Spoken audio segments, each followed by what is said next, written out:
Hey everyone, welcome back to Listening XYZ Headphone, the podcast where English learning feels fun and real. Forget boring lessons, here we talk like friends. Today's topic is super exciting. Let's go. You're now tuned in to Listening XYZ, the place where style, stories, and English practice meet. We often get caught up chasing, well, the usual signs of wealth, right? The big house, the fast car, that growing portfolio. Mm-hmm. The visible stuff. Exactly. But what if we're missing the point? What if the real treasure is something much more basic, something we maybe only appreciate when it's gone?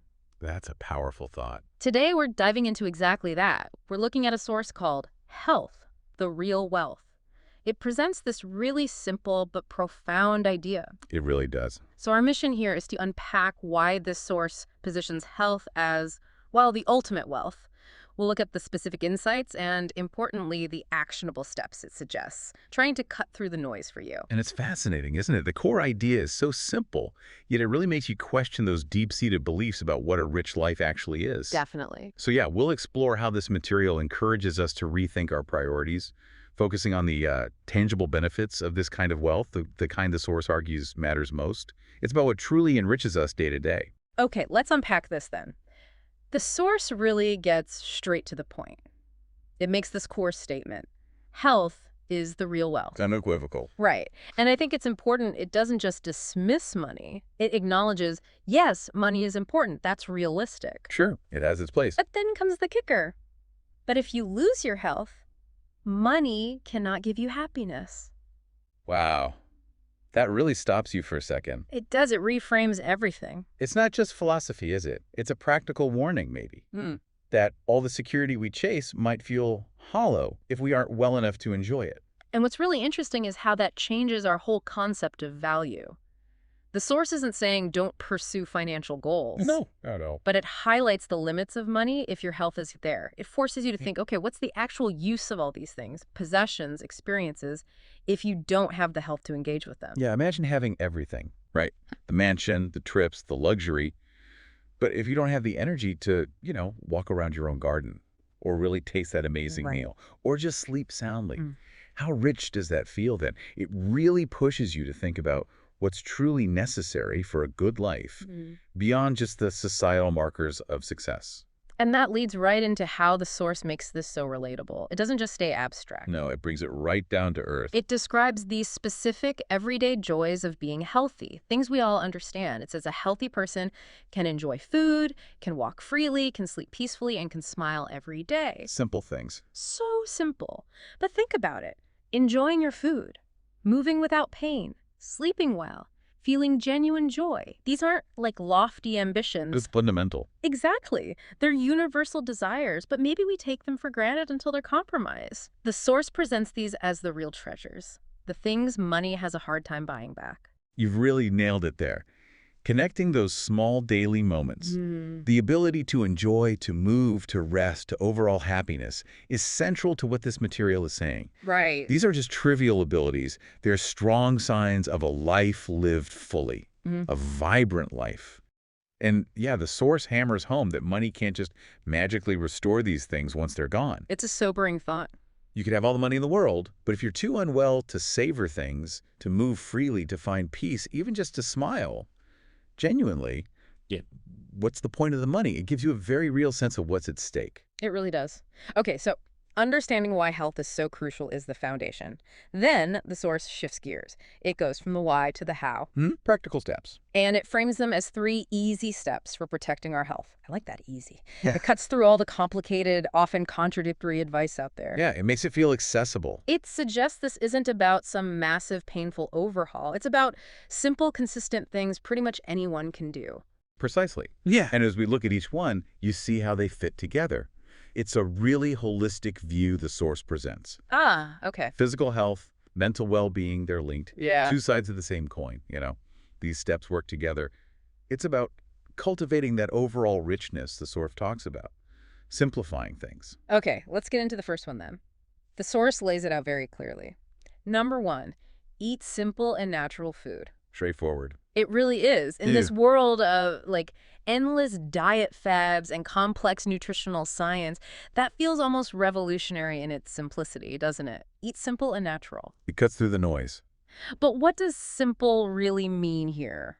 According to the source, what are we talking about? Well, that's key. The source emphasizes foods that are, as close to how they're found in nature as possible. Less processed. Exactly. It's less about counting every calorie or balancing macros perfectly and more about the purity of the ingredients.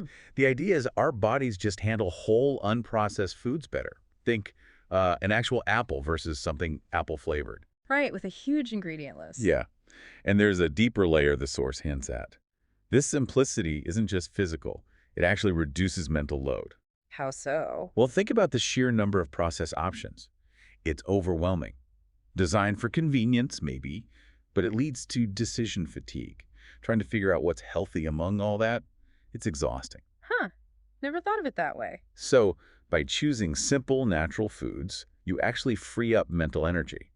The source suggests people who do this often report more sustained energy and mental clarity, not just physical benefits. Your body and mind aren't constantly fighting to process artificial stuff. That's fascinating. Linking diet directly to mental bandwidth makes simple sound, well, smart, strategic even. It is. Okay, so building on that foundation of simple food, the source brings us to step 2. Number 2, do some exercise every day. Movement. And here's where it offers that really accessible piece of advice. Even a 15-minute walk is enough. Just 15 minutes. It's critical, isn't it? It totally removes the I don't have time excuse or the feeling you need some intense workout. What makes such a, well, seemingly small effort so effective, according to the source? It's all about the power of consistency. Making movement part of daily life, focusing on regularity and ease, not necessarily intensity. Right. Not overwhelming yourself. Exactly. Lots of people get put off by the idea of grueling gym sessions, so they end up doing nothing. But the source reminds us that even a short, regular walk adds up. Big time. Compound effect. Precisely. It's not about becoming an elite athlete. It's about basic things. Boosting circulation, getting those mood-lifting endorphins, keeping mobile. The source points out this kind of consistent, low-impact activity helps regulate blood sugar, lowers cardiovascular risk, and importantly, it acts as a kind of mental reset too. Clears your head.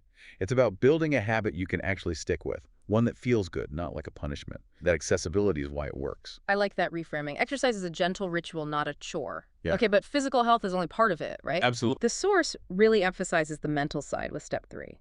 Number 3, keep your mind positive and stress-free. Now, in today's world, that can sound like a tall order. It definitely can. Easier said than done sometimes. So how does the source suggest we actually do that?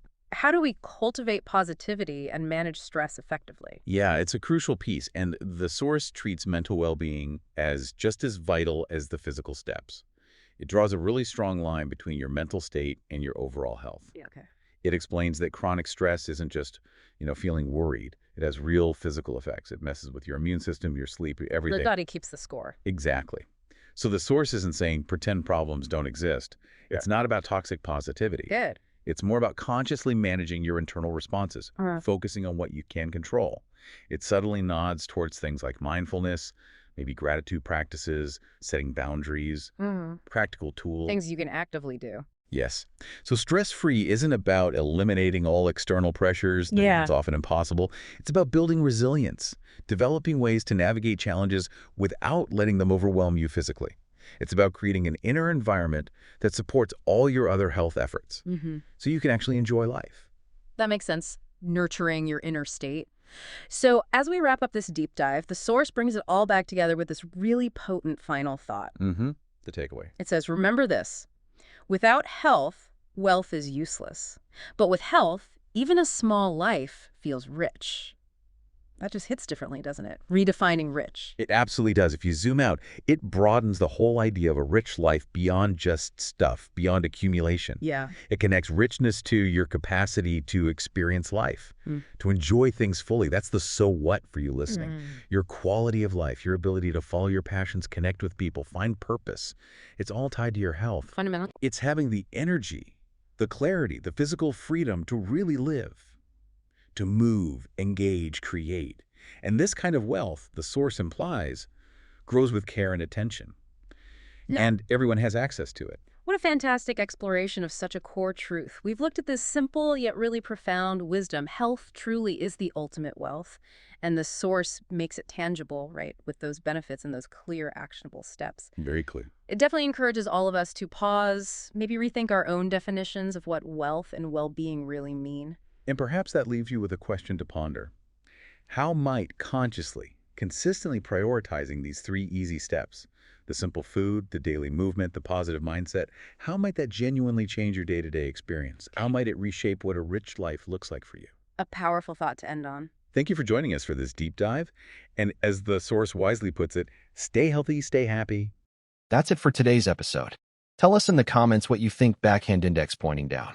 If you enjoyed this talk, don't forget to like, subscribe, and share with your friends Rocket.